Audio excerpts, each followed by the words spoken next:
ये आपका फोन है? ये आपका बैग है?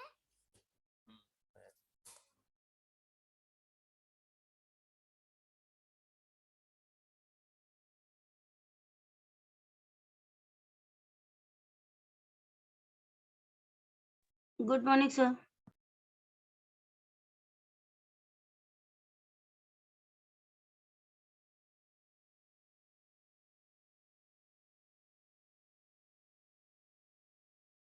Hello hello. गुड मॉर्निंग गुड़िया। कैसी हो? आपका नाम क्या है? मेरा नाम प्रभा शुक्ला। क्या? आपकी नेम इतना प्यारा नेम नहीं है। अब हो गया? नाम? अब चले? अब हो गया बेटा, ठीक। अभी बीच में मत आना, क्लास जब मेरी चल रही है, ठीक है? चलो ठीक है। जिद लगा के बैठी थी, 5 मिनट इसी के चलते लेट हो गया। Sir happy Makar Sankranti. अच्छा क्या है आज? सर मकर संक्रांति। अच्छा ठीक है। हाँ बिल्कुल बिल्कुल ठीक है, बिल्कुल कर सकते हो पिंक। तो आज हम जो है बहुत मजा आने वाला है क्लासेस में। सर हम तो आपके क्लास का 5 बजे से वेट कर रहे थे। अच्छा 5 बजे से वेट हो? बेचारी ने बहुत मेहनत की, थैंक यू। शुक्ला जी हम बताएंगे आपको। टेंशन ना लो।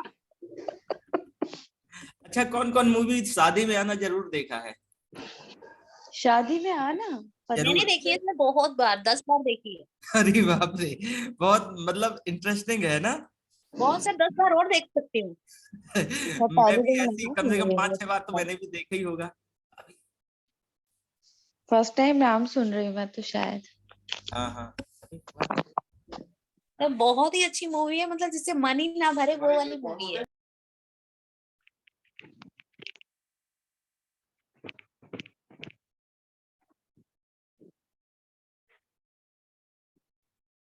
चलिए तो शुरुआत करते हैं। सब लोग जरूर देख लेना, मजा आएगा। और मुझे तो लगता है कि बहुत बढ़िया मूवी है, बहुत बढ़िया मूवी है। शादी में आना जरूर, अब तुम वेडनेसडे ही देखो। चलो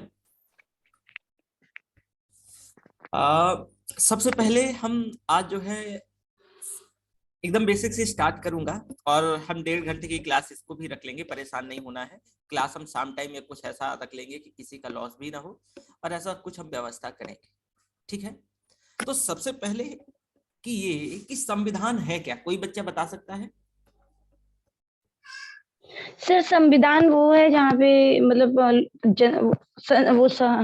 संविधान वो होते हैं जिसमें कानून बनाए जाते हैं, जिससे मतलब देश की अर्थव्यवस्था वगैरह और लोगों को मतलब लोगों को चलना है तो उसके नियम और कर्तव्य को पालन करने के लिए जो नियम लागू किए जाते हैं वो संविधान होते हैं। ठीक है, वेरी। संविधान उन प्रावधानों का संग्रह है जिसके अनुसार किसी देश का शासन चलाया जाता है। सिंपल से अगर कोई पूछ ले कि संविधान क्या है, तो आपको बोलना है कि भाई संविधान उन प्रावधानों का संग्रह है जिसके अनुसार किसी भी देश का शासन चलाया जाता है।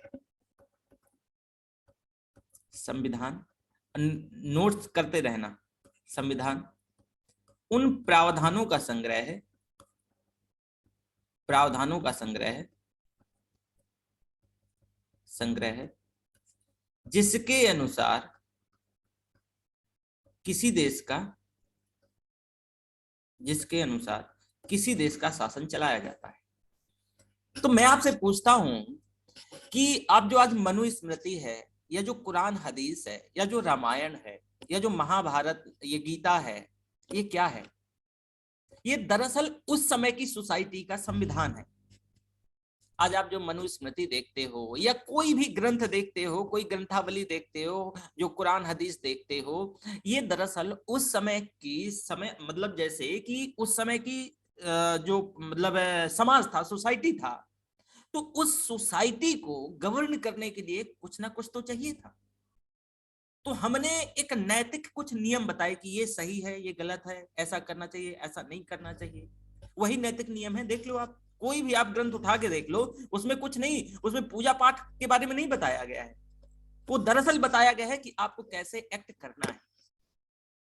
अब हम आज जो है आधुनिक औद्योगिक काल में, मॉडर्न सोसाइटी में, अब जो संविधान है, तो आज का जो संविधान है दरअसल उन पूर्व ग्रंथों की ही तरह है। ये हमें इक्वलिटी प्रदान करता है, शोषण से बचाता है। तो ये संविधान उन प्रावधानों का संग्रह है जिसके अनुसार उस देश का शासन चलाया जाता है। अब शासन ये सार्वजनिक जीवन में इंपॉर्टेंट है। जो शासन है ये सार्वजनिक जीवन के लिए, तो जैसे राजनीति में, अर्थव्यवस्था में, कानून व्यवस्था में, शिक्षा प्रणाली में, प्रशासन में, तो ये तो हो गया संविधान। अब अगर किसी से पूछे कि भाई राज व्यवस्था क्या है, कोई बताएगा? राज व्यवस्था, पॉलिटी आप लोग बोलते हो ना, कोई बताया अगर पता हो? सर राज्य व्यवस्था वो है जिसमें राज्य को चलाने के लिए मतलब प्रावधान दिए गए हैं। तो संविधान में राज्य को चलाने के लिए प्रावधान नहीं है? नहीं है, संविधान से तो सर पूरे देश का ही शासन चलाया जा सकता है। हाँ, तो राज्य लेकिन व्यवस्था, राज्य सर नहीं बता सकते सर, आप बताइए। राज व्यवस्था संविधान का व्यवहारिक प्रयोग है। ये इसका क्या है, जो संविधान है, तो संविधान में राज व्यवस्था के अंतर्गत इसका व्यवहारिक प्रयोग किया जाता है। यानी राज व्यवस्था संविधान का क्या है, व्यवहारिक प्रयोग है। संविधान क्या है, ये एक जो है दस्तावेजों का संग्रह है, व्यवहारिक प्रयोग नहीं है। लेकिन व्यवहारिक प्रयोग राज व्यवस्था में ही हो सकता है। तो संविधान को लागू करने के क्रम में जो विषय और मुद्दे आते हैं, जैसे कि संसद के कानून, न्यायालय के निर्णय और विभिन्न नीतियां, तो नीतियां, वो जो संस्थाएं, उन्हें सामूहिक तौर से आप राज व्यवस्था कह सकते हो। सामूहिक तौर से आप राज व्यवस्था कह सकते हो। उदाहरण के लिए आप ऐसे समझो, जैसे कि आपको मैं बता दूं, इसमें अगर आपको अंतर समझना है कि संविधान क्या है, राज व्यवस्था क्या है, तो आप ऐसे अंतर समझ सकते हो। जैसे आर्टिकल 17, ये क्या कह रहा है, अस्पृश्यता एक दंडनीय अपराध है, ये संविधान है। लेकिन आर्टिकल 17 के लिए अस्पृश्यता निवारण अधिनियम, अनुसूचित जाति जनजाति अत्याचार जो है निवारण अधिनियम बनाया गया, उसका व्यवहारिक प्रयोग जो है ये राज व्यवस्था है। संविधान में ये मेंशन कर दिया गया कि भाई ये जो है अस्पृश्यता एक दंडनीय अपराध है, ये तो बताया गया। लेकिन ये दंडनीय अपराध कैसा होगा, तो उसके लिए संसद में क्या किया गया कि अस्पृश्यता निवारण अधिनियम और अनुसूचित जाति जनजाति अत्याचार निवारण अधिनियम बनाया गया और उसको लागू किया गया। ये राज व्यवस्था है। ये क्या है, राज व्यवस्था है। ये बताओ, ये चीज समझ आई? दोनों में अंतर समझ आया कि नहीं? हाँ सर आया। जवाहरलाल नेहरू के अकॉर्डिंग करा गया था ना क्या चीज? राज व्यवस्था के बारे में, मतलब जो लिखा गया था। और इसके बारे में 1946 में इन्होंने ये पहली बार एक्ट किया था। उसके बारे में हम डिस्कस करेंगे। दरअसल जो है आप कॉन्स्टिट्यूशन असेंबली की बात कर रहे हो, अच्छा। ठीक है? अभी तो आप ये बेसिक जानिए ना, कि ये हम जी, जी, बेसिक जी। समझ रहे हैं कि संविधान है क्या, हमें क्यों जी। जरूरत है। आप हम बोलते हैं ना पॉलिटी एंड कॉन्स्टिट्यूशन, तो जी, डिफरेंस जी। पता होना चाहिए कि भाई राज व्यवस्था, यहाँ राज्य नहीं है, राज जी। व्यवस्था क्या है, पॉलिटी क्या है और कॉन्स्टिट्यूशन क्या है। तो कॉन्स्टिट्यूशन का व्यवहारिक प्रयोग ही पॉलिटी है, ओके। ठीक है? और पॉलिटी एक सब्जेक्ट होता है, पॉलिटिक्स जो है उसका एप्लीकेशन है। पॉलिटिक्स सब्जेक्ट नहीं है। आप सभी बच्चे जो है ना, बच्चों को नहीं पता होता है तो बोल देते हैं, पूछे कि क्या सब्जेक्ट है, बोलते हैं पॉलिटिक्स। पॉलिटिक्स सब्जेक्ट नहीं होता है, पॉलिटी सब्जेक्ट है और पॉलिटिक्स उसका एप्लीकेशन है, जी सर। ठीक है? इसके बाद जो है हम आते हैं संविधान की कुछ शब्दावली। अगर आपको शब्दावली नहीं पता होगी तो आप संविधान को नहीं समझ पाएंगे। ये भाई मैं बेसिक्स एकदम चल रहा हूं, यही मेरे पढ़ाने का तरीका है। तो संविधान की शब्दावली,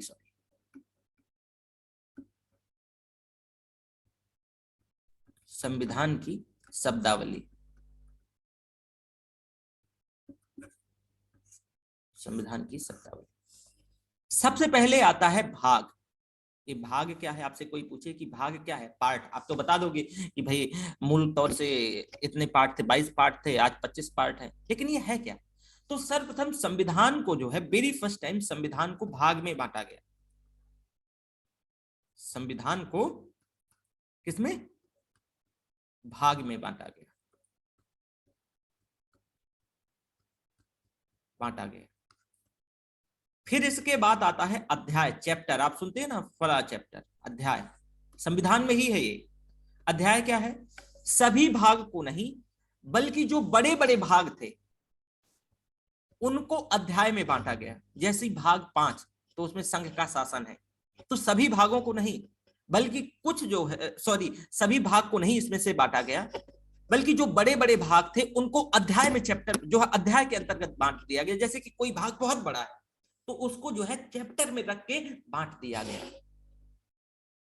तो उसको हम अध्याय कहते हैं, चैप्टर। इसके बाद आता है अनुच्छेद, आर्टिकल। क्या आता है? अनुच्छेद आता है। ये अनुच्छेद क्या है?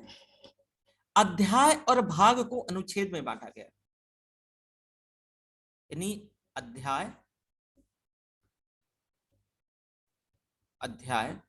और अनुच्छेद को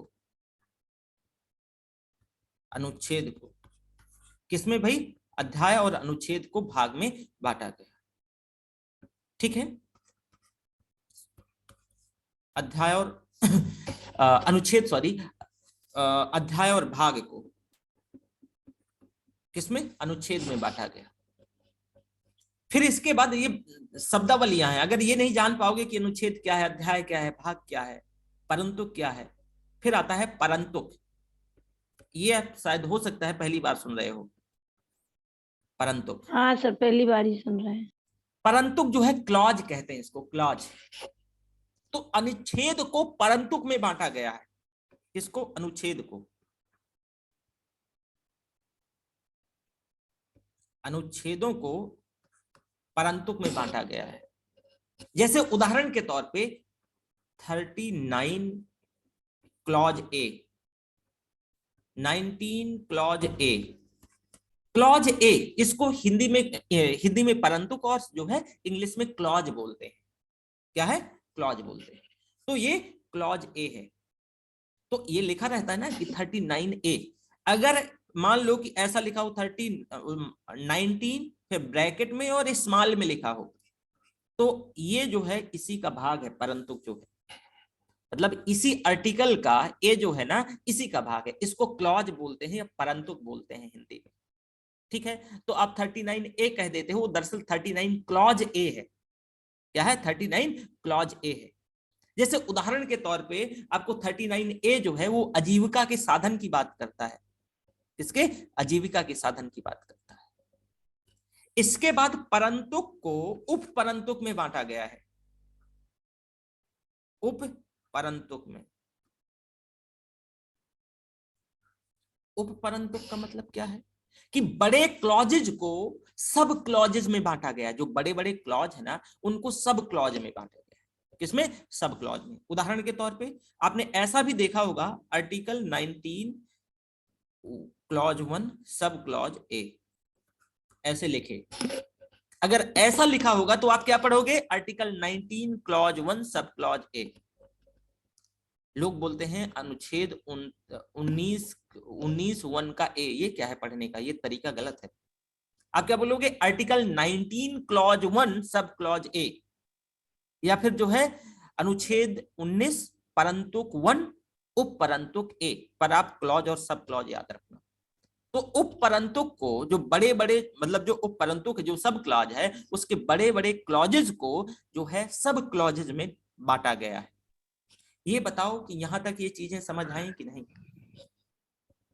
भाग, अध्याय, अनुच्छेद। हाँ सर, अच्छे से समझ में आई। Yes sir. और सर आप ही आगे से भी ये सर सब पॉलिटी आप पढ़ेंगे। ही से पढ़ेंगे सर, और किसी से किसी नहीं। और से हम नहीं पढ़ेंगे। अब देखो, इसके बाद यहां ध्यान से सुनना। अब कई बार आपको आर्टिकल ऐसे लिखा मिलेगा ए, तो और ऐसा लिखा मिल सकता है 19 ए। तो अगर ये कैपिटल में हो तो ये स्वतंत्र अनुच्छेद है। ये स्वतंत्र अनुच्छेद है। लेकिन ऐसा लिखा हो ये, तो ये अनुच्छेद 19 का ही ये भाग है ए, पर ये इससे अलग है, इससे इसका जो है संबंध नहीं है। तो ये मतलब 19, जैसे कि ऐसे समझो कि आर्टिकल 19 फिर लिखा है नीचे अनुच्छेद 19 क्लॉज ए, तो इसका ही ये भाग है। लेकिन अगर ऐसा लिखा है अनुच्छेद 19A कैपिटल में, तो इसका मतलब ये स्वतंत्र तौर से आर्टिकल है, ये स्वतंत्र रूप से आर्टिकल है, ये अनुच्छेद 19 का भाग नहीं है। यहां कई बार ये भी देखने को मिलेगा, और जब आप किताब पढ़ोगे, एम लक्ष्मीकांत पढ़ोगे, तो ये ध्यान रखना होगा, तो आपको दिमाग में तुरंत क्लिक करना चाहिए। और कई बार क्वेश्चन आपके पीटी में ऐसे गलत होते हैं, वो कैपिटल में लिखा है, आपने स्मॉल वाला याद करके रखा है, और आप बोलेंगे अच्छा प्रिंटिंग में गलती हो गई है। प्रिंटिंग में उससे गलती नहीं हुई है, आपके दिमाग में जो है गलती से आपने गलत पढ़ लिया है, और उसी के को बिठा के रखे और वहां गलत करके आ रहे हैं। तो कैपिटल लेटर में मिले, समझना कि ये जो है स्वतंत्र तौर से संविधान संशोधन के बाद अनुच्छेद ऐड किया गया है, ये स्वतंत्र तौर से अनुच्छेद है, बल्कि वो पूर्व अनुच्छेद का कोई भाग नहीं है। अच्छा ये बताओ, इसमें डिफरेंस समझ आया जो मैंने कैपिटल और स्मॉल में बताया? क्योंकि बहुत जरूरी है, नहीं समझ पाओगे तो फिर आगे चीजें मतलब प्रॉब्लम्स क्रिएट कर सकती हैं। ये सर अगर कैपिटल ए में है तो वो उसका भाग नहीं है, और अगर ब्रैकेट के साथ है तो वो भाग है ए का। हाँ बिल्कुल जी ठीक है। कैपिटल में हो, ए हो, बी हो, सी हो, ठीक है, तो आप समझना कि ये स्वतंत्र तौर से अनुच्छेद है। ये लेकिन अगर स्मॉल में है, संविधान में पहले से ही आया हुआ, और अगर ब्रैकेट में है तो इसे ऐड किया गया है बाद में। नहीं देखो, अच्छा वापस देखो, मान लो कि आर्टिकल 19, जी आर्टिकल 19 ठीक है, तो आर्टिकल 19 और अगर नीचे लिखा है आर्टिकल 19 क्लॉज ए, इसका मतलब क्या हुआ कि इसी 19 का ये भाग है। अब कह सकते हैं कि हम मान लो कि article 19 clause B, article 19 clause C, तो हम ये कहेंगे कि अनुच्छेद 19 के ही ये भाग हैं। लेकिन अगर ऐसा लिखा हो आर्टिकल 19 ये ए, मतलब ए, इसको क्लॉज नहीं पढ़ेंगे हम, ठीक है, तो ये माना जाएगा कि ये जो 19 का भाग ये नहीं है, ये स्वतंत्र तौर से अपना अनुच्छेद है। जैसे कि किसी रीजन के तौर पे कोई चीज कोई बिल पास होता है एक मिसाल के तौर पे, तो उसके बारे में लेने के लिए, उसको ऐड करने के लिए उसमें एक अगर मान लो, कैपिटल देंगे। सुनो सुनो सुनो, अगर इसी में ऐड हो रहा है तो जी ये ब्रैकेट में आ जाएगा, क्लॉज पढ़ा जाएगा। लेकिन अगर जी स्वतंत्र तौर से ऐड हो रहा है तो ऐसे लिखा जाएगा। ऐसे लिखा जाएगा। ओके ठीक है, जी सर। चलो अब देखो, उपपरंतुक हो गया। अब इसके बाद जो है अनुसूची, क्या अनुसूची, अनुसूची क्या है? अनुसूची संविधान के अंत में जोड़ी गई विषयों की वो सूची है जो संविधान के किसी प्रावधान की व्याख्या करती है, उसको हम अनुसूची कहते हैं। अनुसूची संविधान के अंत में जोड़ी गई विषयों की वो सूची है जो संविधान के किसी प्रावधान की क्या करती है भाई, व्याख्या करती है, उसको हम अनुसूची कहते हैं, उसको हम अनुसूची कहते हैं। तो ये तो एक सामान्य जानकारी थी। अब चलते हैं संविधान के वर्णन पे।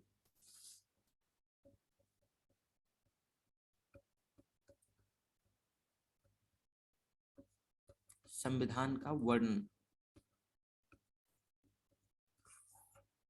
संविधान का वर्णन, संविधान के वर्णन के अंतर्गत कि सबसे पहले हम चलेंगे, देखो संविधान को हम दरअसल तीन, अगर पढ़ने के हिसाब से, हम पढ़ने के लिहाज से इसको और आसान हो सके तो हम इसको सामान्यतः जो है ऐसे बांट लेंगे कि इसका जो दर्शन वाला पार्ट है, संविधान का दर्शन वाला पार्ट, वो करीब 35% के आसपास है, यानी 1/3 के आसपास।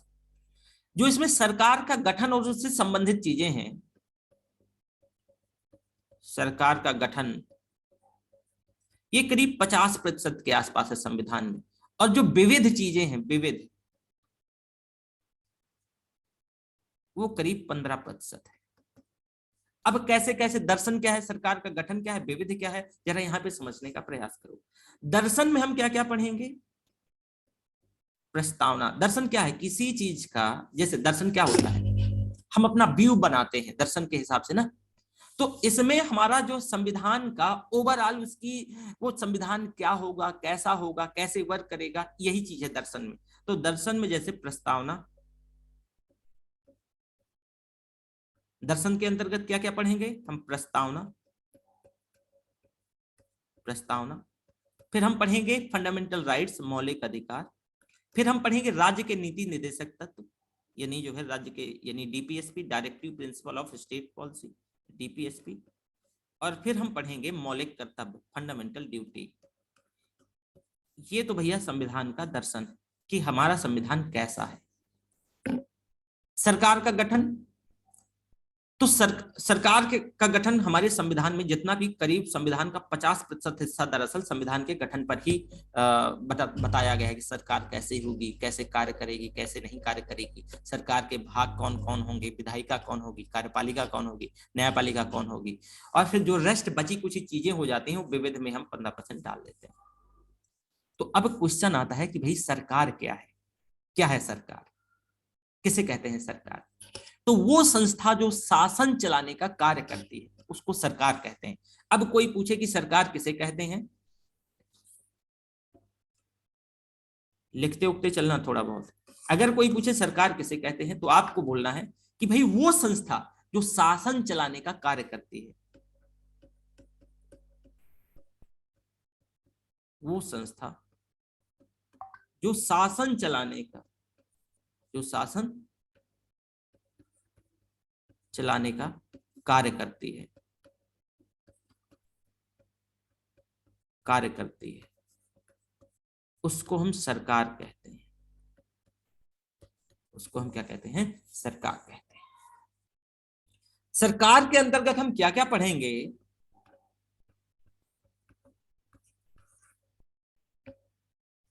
विधायिका, विधायिका, कार्यपालिका, कार्यपालिका और न्यायपालिका, ये सभी हिस्से हैं इसके। विधायिका, तो विधायिका विधि से निकला है, विधि मतलब नियम। तो जो नियम बनाएगा, जो संस्था कानून बनाएगी, उसको विधायिका कहा जाएगा। तो विधायिका क्या है? ये वो संस्था है जो कानून बनाने का कार्य करती है। ये वो संस्था है, संस्था है जो कानून बनाने का कार्य करती है, जो कानून बनाने का कार्य करती है, कानून बनाने का कार्य करती है। उसको हम क्या कहते हैं? विधायिका कहते हैं। उसको हम विधायिका कहते हैं। विधि से निकला है, विधि, नियम, कानून, यही होता है ना। तो जो कानून, जो संस्था जो कानून बनाने का कार्य करेगी वो क्या कहलाएगी? विधायिका कहलाएगी। कार्यपालिका क्या है? वो संस्था जो कानून को लागू करती है। ये कानून बनाया विधायिका ने, अब वो संस्था जो विधायिका ने कानून बनाया तो कानून को क्या करती है? लागू करती है, इंप्लीमेंट करती है, लागू करती है। उसको हम क्या कहते हैं? उसको कार्यपालिका कहते हैं। उसको कार्यपालिका कहते हैं। अब इनमें हो जाए विवाद, तो वो संस्था जो विवाद का निपटारा करती है, वो संस्था जो किसका? विवाद का निपटारा करे, विवादों का निपटारा करती है, निपटारा करती है, उसको न्यायपालिका कहते हैं। उसको क्या कहते हैं? न्यायपालिका कहते हैं। अच्छा, ये यहां तक बताओ समझ आया कि नहीं? हाँ सर, आया। यहां पर कार्यपालिका दरअसल जो है ये दो प्रकार की, इसको हम दो प्रकारों में बांट सकते हैं। एक तो राजनीतिक कार्यपालिका है, एक राजनीतिक कार्यपालिका है और एक प्रशासनिक कार्यपालिका है। क्या है? राजनीतिक कार्यपालिका और प्रशासनिक कार्यपालिका। जो राजनीतिक कार्यपालिका है इसको हम अस्थायी कार्यपालिका भी कहते हैं। अस्थायी कार्यपालिका, जो मंत्री मिनिस्टर है ना, वो अस्थायी कार्यपालिका का भाग है। जो मंत्री परिषद है वो अस्थायी क्यों? क्योंकि एक मंत्री मतलब एक विधायक है या फिर एक सांसद है, चुनाव जीत गए और उन्हें मंत्री बना दिया गया, तो परमानेंट तो है नहीं है, अस्थायी है। 5 साल बाद तो हो सकता है ना कि वो ना जीते, पॉसिबिलिटी है। तो ये क्या कहलाएगी? अस्थायी कार्यपालिका। तो अस्थायी जो है ये राजनीतिक कार्यपालिका भी कहते हैं, तो अस्थायी कार्यपालिका के अंतर्गत क्या आ जाएगा? मंत्री परिषद आ जाएगा, मंत्री परिषद आ जाएगा। प्रशासनिक कार्यपालिका ये स्थायी कार्यपालिका होती है, स्थायी कार्यपालिका। तो स्थायी कार्यपालिका का मतलब यहां पर यह है कि आप कल के दिन कलेक्टर बनोगे तो बताओ कि आप तभी रिटायर करोगे ना जब आपकी एज होगी, उससे पहले तो नहीं रिटायर हो जाओगे आप, या आपको ऐसे। तो ये क्या है? स्थायी प्रकार की कार्यपालिका है। तो इसमें नौकरशाही, नौकरशाही क्या है? अस्थायी प्रकार की कार्यपालिका है। यहां तक ये चीज बताओ, ये समझ आया कि नहीं? सर एकदम समझ Yes, में आया। ठीक है, आप कल के दिन कलेक्टर बनोगे, आपका ट्रांसफर हो सकता है, बल्कि आप जो है अपने सिस्टम से एग्जिट नहीं होगे, तो आप स्थायी हो ना। लेकिन कोई मंत्री आज है कल नहीं रहेगा, 5 साल बाद नहीं रहेगा, तो अस्थायी हुई ना ये। ठीक है, अब सर सरकार इसके लिए हमें सबसे अच्छी बुक्स कौन सी पढ़नी चाहिए? इसके लिए बुक लेना है। इकोनॉमी के लिए तो मैं बोलता था किताब नहीं लेना, पर इसके लिए एम लक्ष्मीकांत लेना है। लक्ष्मीकांत। हाँ, ओके सर, और मंगा लीजिएगा सब लोग। ठीक है। अब भारत सरकार का गठन,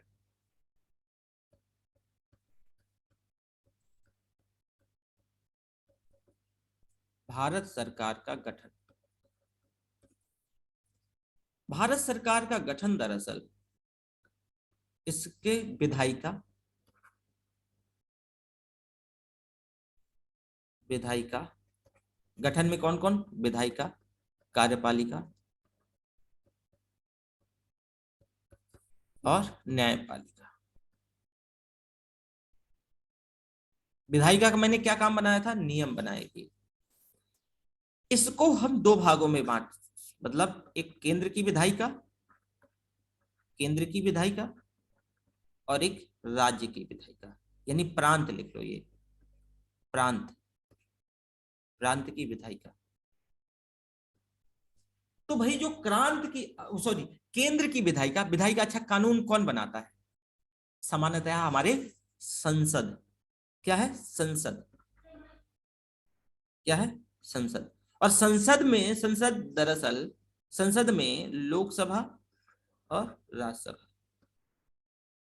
ये कानून बनाते हैं। मतलब जो है संसद के अंतर्गत लोकसभा, राज्यसभा, तो ये कानून बनाने में जो है ये पार्टिसिपेट करते हैं, यही तो कानून बनाते हैं। पार्लियामेंटेरियंस ही तो कानून बनाते हैं। बाद में राष्ट्रपति इसको क्या करता है? संसद के अगर अंग पूछे तो बताएंगे कि लोकसभा, राज्यसभा, राष्ट्रपति। ठीक है, लेकिन यहां पर जो केंद्र की विधायिका के अंतर्गत यहां पर लोकसभा और राज्यसभा। प्रांत की विधायिका जो राज्य की विधानसभा है, तो राज्य की विधानसभा, अगर राज्य में कोई कानून बनाना है तो राज्य की विधानसभा, विधानसभा। और विधानसभा के अंतर्गत कानून यहां पर जो है कौन कौन पार्टिसिपेंट्स होंगे? विधानसभा के मेंबर,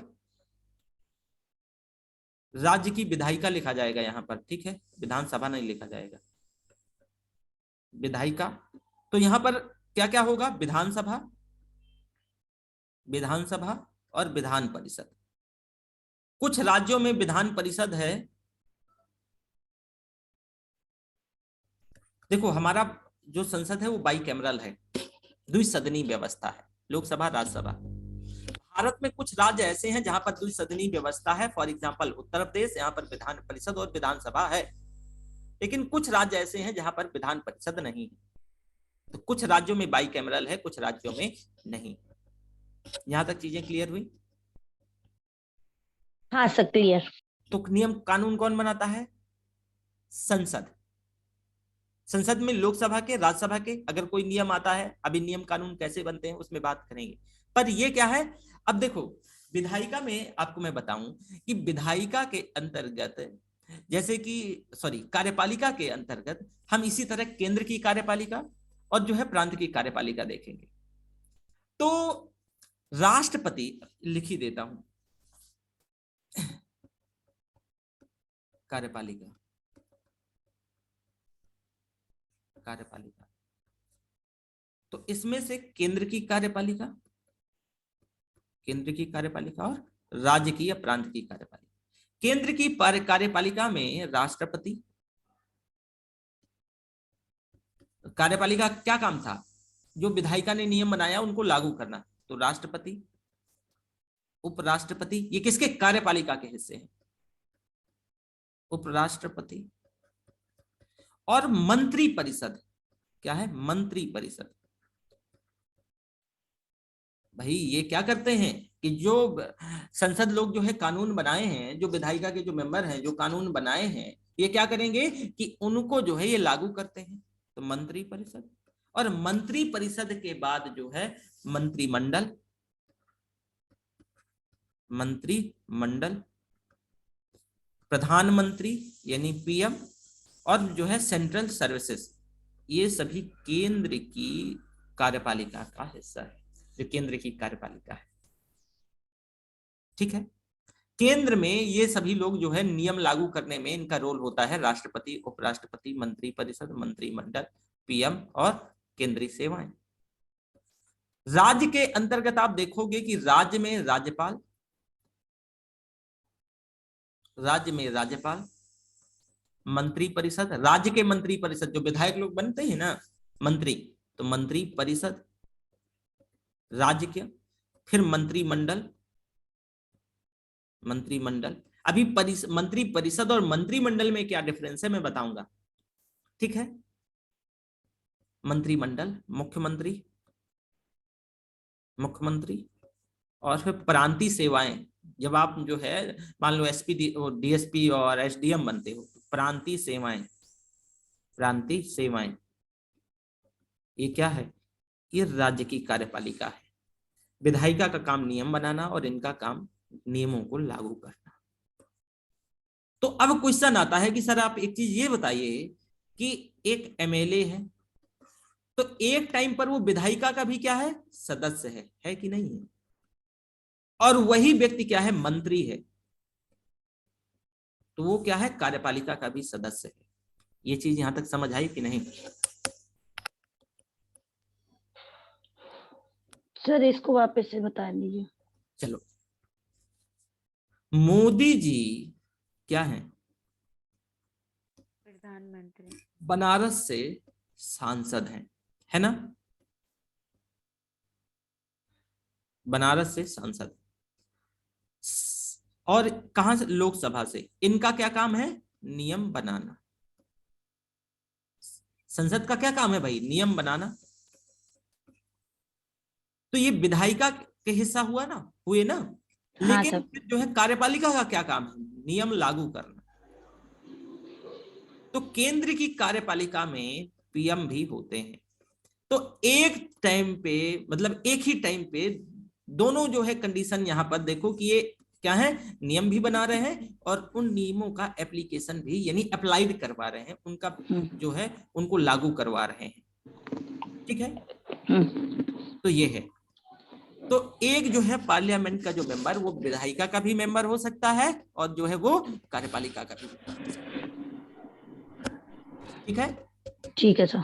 पक्का हुमा? और हाँ आ गया सर, आ गया अच्छे से। Yes sir. कोर्ट में क्या था, कोर्ट हमारा कैसा रहेगा, इधर चलते हैं। तो यहाँ पर आपको सुप्रीम कोर्ट, हाई कोर्ट और फिर जिला न्यायालय, सुप्रीम कोर्ट, हाई कोर्ट और जिला न्यायालय। सर एक प्रधानमंत्री न्यायपालिका और कार्यपालिका दोनों का मतलब सदस्य बन सकता है, विधायिका और कार्यपालिका, विधायिका और कार्यपालिका हम्म। दोनों। ठीक है, अरे बताया तो, ऐसे समझो नियम जैसे, बना भी सकता है और लागू भी करा सकता है। अब देखो सभी व्यक्ति नहीं, अगर मान लो कि जैसे कि कोई विधायक है, ठीक है, तो उत्तर प्रदेश असेंबली के लिए वो विधायिका के पार्ट हुए। कोई नियम कानून बनाया जाएगा तो वो वोटिंग करते हैं, विधायिका का पार्ट होते हैं। अगर वो मंत्री नहीं है तो वो मात्र विधायिका के पार्ट है, लेकिन अगर वो मंत्री भी है, अगर वो मंत्री परिषद में शामिल है तो वह कार्यपालिका का भी पार्ट है। ठीक है, तो एक व्यक्ति जो है विधायिका का व्यक्ति, वो एक ही टाइम पे विधायक भी रह सकता है और वो जो है मंत्री भी रह सकता है, यानी कार्यपालिका का भी भाग हो सकता है। तो विधायिका का भी हो सकता है और कार्यपालिका का भी हो सकता है। ठीक है जी सर, क्लियर। अब जो विविध वाला हिस्सा, करीब हमने बोला था कि 15% जो है विविध वाला हिस्सा, ये तो इसमें क्या क्या हम पढ़ेंगे, इसमें जो है इसमें कुछ अलग अलग प्रावधान एक जगह इकट्ठा करके पढ़ेंगे। इसमें नागरिकता पढ़ेंगे, केंद्र और राज्य संबंध पढ़ेंगे, नगर पंचायत नगर पालिका पढ़ेंगे, निर्वाचन आयोग पढ़ेंगे,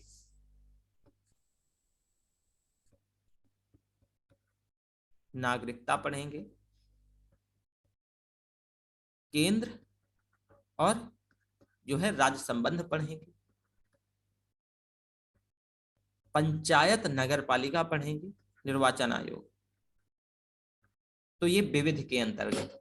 तो ऐसे हम अपना संविधान का 100% हिस्सा कवर करेंगे। अब भारत के संविधान में सबसे पहले अब यहां पर आते हैं, तो अब हम कुछ, अब ये चीज आप जान गए बेसिक चीजें, तो अब आसानी से आप क्या है चीजों को समझ पाओगे। अब भारत के संविधान में कुछ हम बहुमत के प्रकार देख लेते हैं। भारत के संविधान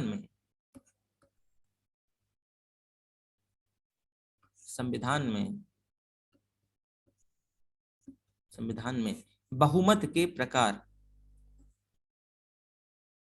क्या है भाई? बहुमत के प्रकार। तो सबसे पहले आता है साधारण बहुमत। साधारण बहुमत, सिंपल मेजोरिटी, बधुमत नहीं बहुमत है, सिंपल मेजोरिटी या साधारण बहुमत। ध्यान से सुनना, उपस्थित और मतदान करने वाले सदस्यों का बहुमत साधारण बहुमत कहलाता है। यानी मान लो कि जैसे लोकसभा है, 545 कितने 545 मेंबरान हैं लोकसभा में, मान लो 545 मेंबर। तो इनमें से प्रेजेंट एंड वोटिंग, अब मान लो कि सभी तो उपस्थित होंगे नहीं, कोई बिल आया, मान लो ऐसे समझो कि कोई बिल आया, ठीक है, जैसे धन विधेयक आया, साधारण जैसे क्या आता है, मान लो कि धन विधेयक आता है, धन विधेयक आया, ये साधारण बहुमत से ही पारित होता है। अभी बताऊंगा धन विधेयक क्या होता है। तो मान लो कि लोकसभा में ये बिल गया, 545 मेंबर हैं। अब 545 में जरूरी तो नहीं है कि सब होंगे, तो मान लो कि कितने 200 मेंबर उपस्थित हैं, प्रेजेंट हैं, 200 प्रेजेंट है।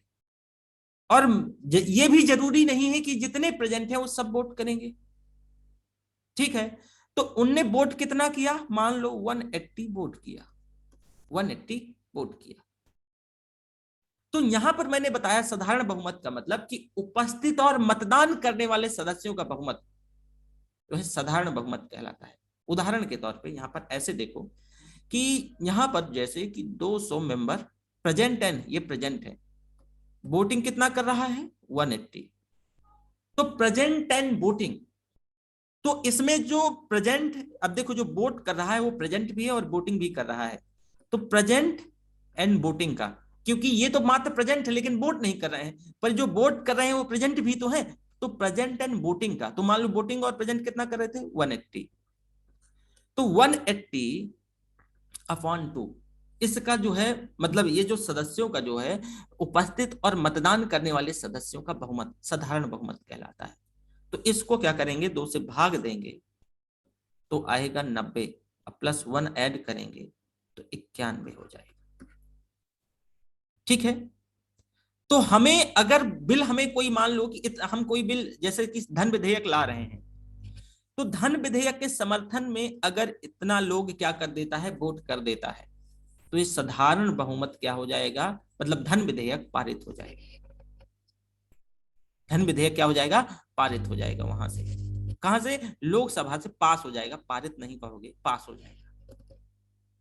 तो साधारण बहुमत का प्रेजेंट एंड वोटिंग का जो उपस्थित और मतदान करने वाले सदस्यों का बहुमत साधारण बहुमत कहलाता है। यहाँ पर उपस्थित और मतदान करने वाले जितने भी लोग हैं उनका क्या किया जाएगा, 2 से भाग दे दिया जाता है। तो जो बहुमत होगा वो क्या कहलाएगा, तो जो है साधारण बहुमत कहलाएगा। और धन विधेयक इसी से पारित होता है। अगर धन विधेयक आता है तो साधारण बहुमत से पारित किया जाता है, पास किया जाता है। बताओ यहां तक समझ आया कि नहीं? सर बहुत अच्छे समझ में आया।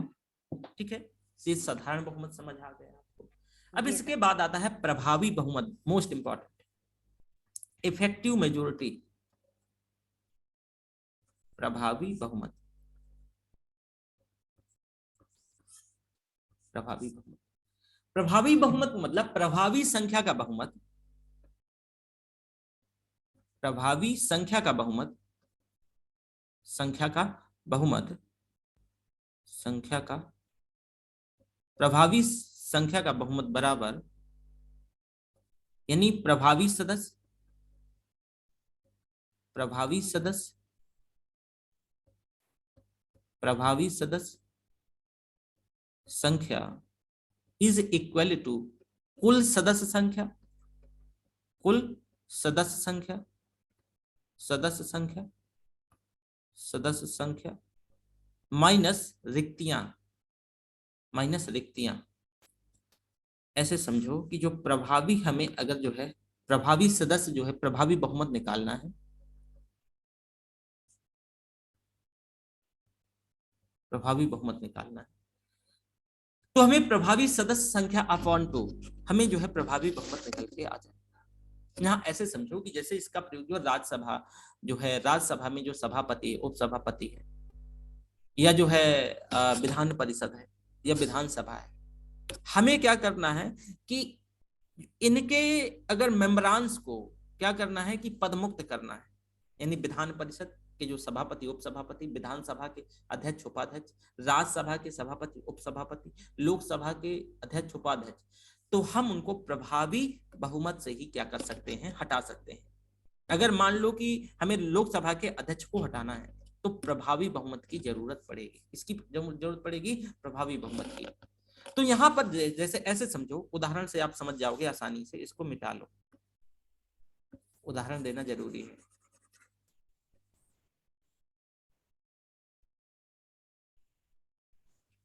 आपको सबसे पहले निकालना है,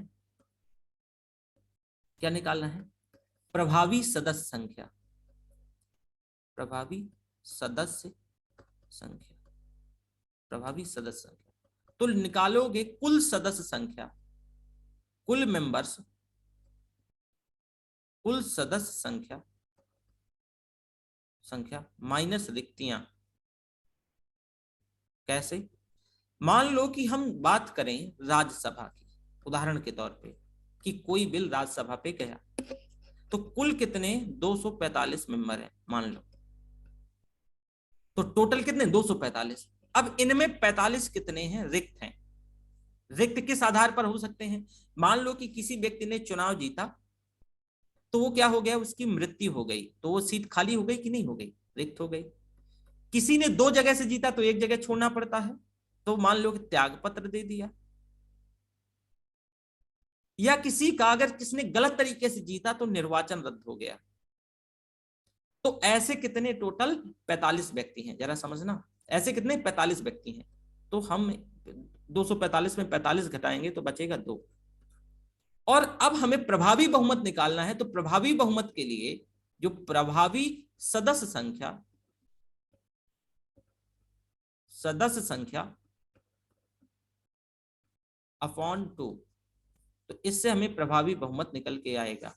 तो कितने थे भाई, 200 थे सदस्य संख्या प्रभावी, इसमें 2 का भाग दे देंगे तो 100 निकल के आएगा। अर्थात कि अगर आप लोकसभा के, क्या है, लोकसभा के जो सभापति है, सॉरी अध्यक्ष है, उपाध्यक्ष है, इनको हटाना है, तो आपको लोकसभा के अंतर्गत क्या करना होगा कि जैसे, अब जैसे राज्यसभा का हमने यहाँ पे उदाहरण दिया है, तो राज्यसभा का ले लो, क्योंकि राज्यसभा के जो है सभापति और उपसभापति को हटा इसी माध्यम से हटाया जा सकता है। तो क्योंकि हमने यहाँ पर जो है राज्यसभा के मेंबर का उदाहरण दिया है ना, तो राज्यसभा के ही ले लो। तो अगर मान लो राज्यसभा के जो सभापति को क्या करना है, हमें हटाना है, ठीक है। तो पार्लियामेंट में अगर जैसे मान लो कि 245 लोग हैं राज्यसभा में और 45 रिक्तियां हैं, वैकेंसीज हैं, तो हमें अगर हटाने के लिए कम से कम 100 मेंबर जो है हटाने के पक्ष में होना चाहिए, तभी राज्यसभा के सभापति को हटाया जा सके। ये समझ आया कि नहीं, ये बताओ। आया सर। पक्का से? हाँ सर। हाँ, आपको भी? सर एक थोड़ा सा और समझा दें तो। चलो वापस से देखो, मैंने कहा उस दूसरा उदाहरण ले लो। मैंने कहा कि जैसे कि ऐसे समझो कि लोकसभा में इस समय कौन सभापति, ओम बिरला साहब हैं, सॉरी लोकसभा सदस्य मतलब अध्यक्ष है, ठीक है। तो अगर मान लो लोकसभा में कितने सदस्य होते हैं, 545। मतलब ये इनफ है, 545 ही सदस्य होते हैं। हाँ, 545 सदस्य लोकसभा में हैं, ठीक है। अब 545 सदस्यों में से 45 मेंबर कुछ ऐसे हैं कि जो मतलब 45 वैकेंसीज ऐसी हैं कि जो रिक्त हैं। कैसे कि जैसे कि मान लो कुछ पार्लियामेंट, अभी तो चुनाव हुए तो इससे पहले तो खाली ही थी, अभी भी कुछ खाली है। तो मान लो कि मतलब संसद सदस्य होने के दौरान या लोकसभा के सदस्य होने के दौरान किसी की मृत्यु हो गई, तो भाई उसकी सीट तो खाली हो जाएगी ना। कोई त्याग पत्र दे दिया जी सर। तो भी उसकी सीट खाली हो जाएगी। किसी का निर्वाचन रद्द हो गया तो भी सीट खाली हो जाएगी। ओवरऑल ऐसे कितने 45 व्यक्ति हैं, मतलब 45 सीट खाली है।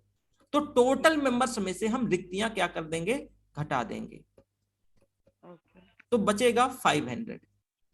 जी तो सर। हमें ये प्रभावी सदस्य निकल के आ गए। अब हमें ओके। प्रभावी बहुमत निकालना है, तो प्रभावी बहुमत के लिए प्रभावी सदस्य संख्या में से हम 2 का भाग दे देते हैं, तो कितना निकला, 250।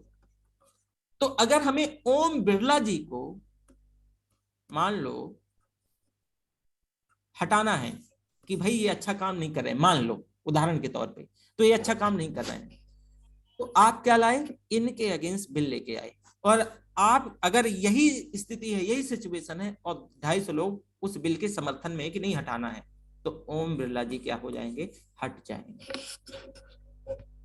तो राज्यसभा के सभापति, उपसभापति, लोकसभा के जो है मतलब सर 50% वोटिंग के बाद भी इन्हें हटाना पड़ेगा? अगर इनके फेवर में 50% वोट हुए तब भी इनको हटा सकते हैं? अगर इनके हटाने के फेवर में अगर हाँ इतना जो इस प्रक्रिया के अंतर्गत इससे ज्यादा वोटिंग हुई हटाने के फेवर में, तो हाँ। हटेंगे। अच्छा। अदरवाइज अगर इतना मतलब इनके हटाने वाले के फेवर में इतना वोटिंग नहीं हुआ तो फिर नहीं अगर हटेंगे। सर इक्वल वोटिंग होती है तो उस कंडीशन में ये लोग क्या करते हैं? क्या होती है, मतलब 50-50% मान लीजिए वोटिंग हो गई, तो उस कंडीशन में क्या रहता है, हटा सकते हैं किसी को? नहीं। हाँ अगर मान लो ऐसी दशा आ गई तो फिर ये जो है मतलब जो कास्टिंग वोट ये स्वयं करेंगे। ओके। पर दोबारा अपनी से। स्थिति में ऐसा सामान्य दशा में नहीं होगा। ओके। ठीक है, वैसी जी सर। सामान्य दशा ऐसी बनती नहीं है। जी सर। ठीक है, तो यहां तक बताओ कोई डाउट हो, नो सर। पक्का। Yes sir. अब देखो इसके बाद आता है, ये हो गया प्रभावी बहुमत। अब इसके बाद आता है जो है विशेष बहुमत।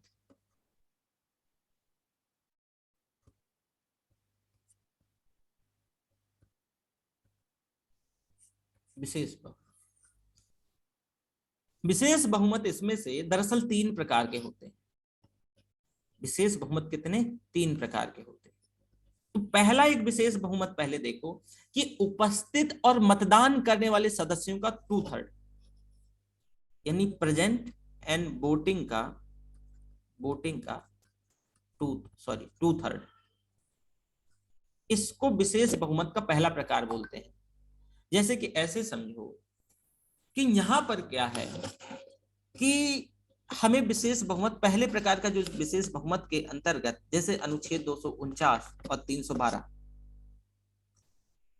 तो अगर हमें विशेष बहुमत का हम पहला प्रकार यूज कर रहे हैं तो जितना प्रेजेंट है और जो वोट कर रहा है उसका 2/3 होना चाहिए। उदाहरण के तौर पे ऐसे समझो कि जैसे कि आप जो है 249 और 312 क्या कहता है कि राज्यसभा को राज्य सूची के विषय पे कानून बनाने का क्या है कि राइट्स है। अब होगा क्या, ऐसे समझो कि जैसे प्रेजेंट कितना है, राज्यसभा की मान लो बात कर रहे हैं कि 245 लोग हैं, ठीक है। 245 में सभी तो प्रेजेंट नहीं होंगे, तो मान लो 200 लोग प्रेजेंट हैं। वोट सब नहीं करेंगे तो मान लो 180 वोट करेंगे, तो प्रेजेंट और वोटिंग 180 हुए ना, 180 हुए। तो प्रेजेंट एंड वोटिंग का 180 का 2/3 2/3। तो कितना, 6 त्रिक 18 यानी 6 और 6 दूनी ये 12, 120 मेंबर होना चाहिए। तो अगर कोई ऐसा बिल लाए कि भाई राज्यसभा कोई ऐसा बिल लाई कि हमें राज्य सूची के विषय पे ऐसा कानून बनाना है, तो उसका सहयोग इतने लोग कम से कम करना चाहिए। ठीक है, तो अगर इतना लोग करेगा तो इसका मतलब क्या हो जाएगा कि वो बिल पास हो जाएगा। समझ आया ये कि नहीं? Yes sir. एक बार से वापस से समझाएं इसको। देखो, मैंने विशेष बहुमत, पहली प्रकार का विशेष बहुमत बताया। पहली प्रकार का विशेष बहुमत में ये कहा जाता है कि प्रेजेंट एंड वोटिंग का 2/3 कोई अगर बिल पास करना है। अब उदाहरण के तौर पे कि आर्टिकल 249 ये कहता है कि राज्यसभा राज्य सूची के विषय पर यानी स्टेट लिस्ट के विषय पर कानून बना सकती है। क्या कर सकती है? कानून बना सकती है। कोई ऐसा मसला आया, अब राज्यसभा में टोटल मेंबर कितने हैं? 245, लेकिन सभी तो प्रेजेंट नहीं होंगे, कोई बीमार होगा कुछ, तो मान लो प्रेजेंट कितने हैं? जो है 230 लोग प्रेजेंट हैं। अब ये भी जरूरी नहीं कि सब वोट करें, तो वोट मान लो कि सब नहीं कर रहे हैं, 200 ही लोग वोट कर रहे हैं। अब 200 लोग जब वोट कर रहे हैं तो यही क्या हुए, प्रेजेंट एंड वोट, कि जो व्यक्ति वोट कर रहा है वो प्रेजेंट भी तो है। हाँ सर। तो प्रेजेंट एंड वोटिंग का 2/3। ओके। तो यहाँ पर कि देखो कि 200 हैं, 3 है ना, तो ये कितना होगा, 400/300। तो लगभग कितना हो जाएगा कि 133 मेंबर होंगे ना। हाँ सर। 133.33। यहाँ अगर उस बिल को पास करना है तो 134 मेंबर चाहिए, सपोर्ट में होने चाहिए। हाँ। वो बिल जो है कानून मतलब पास होगा राज्यसभा। ठीक है, आइए सर, आइए सर, अच्छे समझ में। चल ये हो गया। दूसरी प्रकार का विशेष बहुमत देख लो आप। 3 प्रकार के विशेष बहुमत होते हैं। एक, उपस्थित और मतदान करने वाले सदस्यों का 2/3 जो कुल के आधे से कम ना हो। दोबारा ऐसे समझो इसे कि राज्यसभा में कितने मेंबर, मतलब लोकसभा के चलो ले लो कि लोकसभा में 545 मेंबर। ठीक है, अब कह रहा है कि प्रेजेंट एंड वोटिंग का, तो प्रेजेंट मान लो 500 है, वोटिंग कितना कर रहा है, मान लो कि जो है 490 वोटिंग कर रहा है। ठीक है, वोटिंग कर रहा है, तो प्रेजेंट एंड वोटिंग का, सॉरी, प्रेजेंट एंड वोटिंग का 2/3 जो कुल के आधे से कम ना हो। तो कुल का आधा कितना हुआ, कुल का आधा 545 का तो कितना हुआ कि 277, कितना 277 78 जो भी देख लो, 2, ठीक है, 2 सत्ते 14 और 2 272 हुआ। तो इतने से जो है यदि 273 कर लो, क्योंकि डेसिमल में आएगा तो हम आगे का लेते हैं, तो 273 मेंबर। तो मान लो कि प्रेजेंट एंड वोटिंग, तो ये इतने व्यक्ति प्रेजेंट है, ठीक है, इतना व्यक्ति जो है वोट कर रहा है, तो प्रेजेंट एंड वोटिंग का 490 का 2/3, तो मान लो कितना हो गया, 900 हो गया ना, नहीं 900 कहां, ज्यादा हो जाएगा, तो 0 9 दूनी 18 और 4 दूनी 8 1 9 और 3 का भाग दे देंगे, तो 3 त्रिका 9 और फिर 3 दूनी 6 और 30 7 18 लगभग, दशमलव फिर कुछ आएगा, तो 328। अब बताओ, इसमें एक और जो है लाइन जोड़ी गई है कि कुल के आधे से कम ना हो, नहीं है, कुल के आधे से कम नहीं है 328।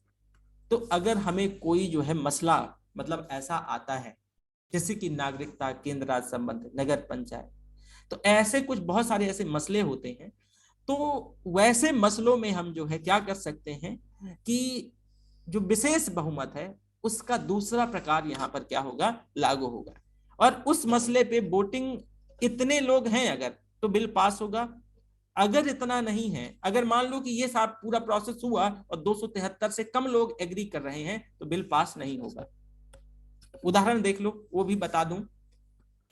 अभी इस दशा में तो बिल पास है ना, क्योंकि पहली और दूसरी कंडीशन दोनों फुलफिल हो रही है। अब जैसे कि प्रेजेंट कितने हैं 500, वोट कितने कर रहे हैं 200, ठीक है। तो प्रेजेंट एंड वोटिंग का कितना हुआ जो है 200, चलो ये 300 ले लो आप ऐसे। तो वोट कितना कर रहे हैं 300, तो 300 इंटू 2/3, ये कर किए थे ना हम यहाँ पर भी। प्रेजेंट हाँ एंड सर, वोटिंग कितना है 300, तो 300। ये तो कितना 100 बचा, और 100 पे 2 का मल्टीप्लाई करेंगे तो 200 हो जाएगा। क्या हो जाएगा 200 हो जाएगा। 200। तो बताओ कि 273 से ये कम है ना, तो दूसरी हाँ कंडीशन सर, फुलफिल हुई, नहीं हुई। मतलब वो बिल यहाँ कैंसिल हो जाएगा, पास नहीं हो। ठीक है। तो हाँ भारत सर। के संविधान में जो बहुमत के प्रकार में मैंने आपको साधारण बहुमत बताया, साधारण बहुमत में आपने ये चीज देख ली। प्रभावी बहुमत मैंने आपको डिटेल से समझाया। विशेष बहुमत के मैंने आपको जो है ये प्रकार बताए। ठीक है। अब देखो, जो इसका प्रयोग, अगर आपसे जैसे कोई पूछे कि इसका जो प्रयोग है, ठीक है, तो कैसे होगा, तो जो पहला वाला विशेष बहुमत है कि जो उच्चतम न्यायालय के न्यायाधीश, हाई कोर्ट के न्यायाधीश, महालेखा परीक्षक, निर्वाचन आयोग का जो चीफ है, इसको पद मुक्त क्या करना है, पद से हटाना है। दूसरे वाले में, पहले वाले में तो अनुच्छेद 249 और 312 का मैंने जिक्र किया ही था। ठीक है। दूसरे वाले का मैंने बताया, मतलब एक एग्जाम्पल, उदाहरण बताया, प्रयोग बताया कि प्रयोग कहाँ होता है। ये वाला जो प्रयोग है कि अगर मान लो हमें उच्चतम न्यायालय के जो न्यायाधीश को, या हाई कोर्ट के न्यायाधीश को, या महालेखा परीक्षक को, या निर्वाचन आयोग के चीफ, जो चीफ है, चीफ इलेक्शन कमिश्नर, उसको हटाना है, तो यही प्रक्रिया फॉलो होगी। क्या होगी, यही प्रक्रिया फॉलो होगी। ये समझ आया, लिख लेना नीचे प्रयोग इसका। ये विशेष बहुमत का दूसरा प्रकार है। विशेष बहुमत का पहला प्रकार बताया था, कहां उपयोग हो रहा था, अनुच्छेद 249 और 312 में, अनुच्छेद 312 और 249। यहां तक ये समझ आया कि नहीं? आया सर। पक्का? अगर मान लो आपसे कोई पूछे कि भाई जो है चलो आप एक जो है प्रोसीडिंग अधिकारी हो, तो आप महालेखा परीक्षक को हटाना है, तो कैसे हटाओगे? तो आप जो है अलग अलग हाउसेस पे आप ऐसे जो है पूरी प्रक्रिया होगी। अगर पारित होता है, उनके हटाने का जो बिल है, प्रपोजल है, अगर वो पारित होता है, पास होता है, तो फिर क्या हो जाएगा, हट जाएंगे अपने आप। ठीक है। लेकिन ये होना चाहिए, दोनों कंडीशन इसकी फुलफिल होनी चाहिए। ठीक है सर। चलो एक और लास्ट में देख लो, 5 मिनट का काम है मात्र। 1 ही मिनट पहले तो आए हो, 5 मिनट, 5 मिनट में वापस आओ। चलो, अरे क्लास है हमारी। तो देखो, कुल सदस्य संख्या का 2/3 मान लो लोकसभा की बात है। लोकसभा में कितने मेंबर है, 545 मेंबरान। तो 2/3 कितना हुआ, 363.3। अगर मान लो कि राष्ट्रपति पर महाभियोग, जो आर्टिकल 61 है, अनुच्छेद 61, राष्ट्रपति पर महाभियोग, राष्ट्रपति को हटाना है, तो जो है किसी भी हाउसेस में जो टोटल मेंबर हैं उनका 2/3, तो जो निकल के आएगा, अगर वो बिल पास हो जाता है, मान लो कि लोकसभा में इतने मेंबर हैं, तो इसका 2/3 कितना, मिनिमम कितना, 364 लोग जो है इनके हटाने के पक्ष में क्या होना चाहिए, पक्ष में होने चाहिए, इनको हटाने के पक्ष में होना चाहिए। ठीक है। तब राष्ट्रपति पर महाभियोग हो जाएगा। अब बताओ यहां तक समझ आया कि नहीं? ये तीसरे प्रकार का विशेष बहुमत है। सर ये वाला वापस से बताइए। लोकसभा में कितने मेंबर, 545। 545। अगर तीसरे प्रकार का विशेष बहुमत कुल मेंबर्स इनटू 2/3, उनका 2/3। अब जैसे 545 मेंबर हैं, तो इसको आप जो है ना 545, तो कितना हो जाएगा, 10 4 दूनी 8 और 9 और 5 दूनी 10, है ना। का 3 में आप भाग करोगे तो 363.3 आएगा। तो इतना कम से कम इतने लोग हटाने के पक्ष में होने चाहिए, यानी 364 लोग। अब 3 भाग तो नहीं करेंगे, तो 364 लोग होने चाहिए। अगर इतने लोग हटाने के पक्ष में हैं तो हट जाएंगे, अदरवाइज नहीं हटेंगे। हाँ सर, आया। आज की क्लास यहीं तक यहीं खत्म करते हैं। Thank you so much sir. Sir आप ही पॉलिटी पढ़ाइएगा सर, टाइम बता दीजिएगा जो भी रखिएगा। चलिए ठीक है। बाकी के स्टूडेंट चले गए थे सर? क्या चीज? बाकी के सारे स्टूडेंट चले गए? आवाज नहीं आ रही आपकी। कह रही हूँ बाकी के सारे लोग चले गए थे पहले ही। हाँ मैंने भी ध्यान नहीं दिया। मैंने दे दिया था। ठीक है। तो चलिए है, यहाँ thank तक you. जो है, thank you so much sir. बाकी अब कल जो है प्रियम्बल प्रस्तावना हम शुरू करेंगे। सर मंडे को या कल? कल करेंगे। कल करेंगे सर, ठीक है सर, इसी टाइम पे। कल भगवान जी तुम्हें ठीक। रोकेंगे नहीं, कर लेना क्लासेस, ठीक है? ठीक है, ओके। नहीं क्लास बिल्कुल करेंगे, ठीक है, thank you sir. Okay, thank you sir.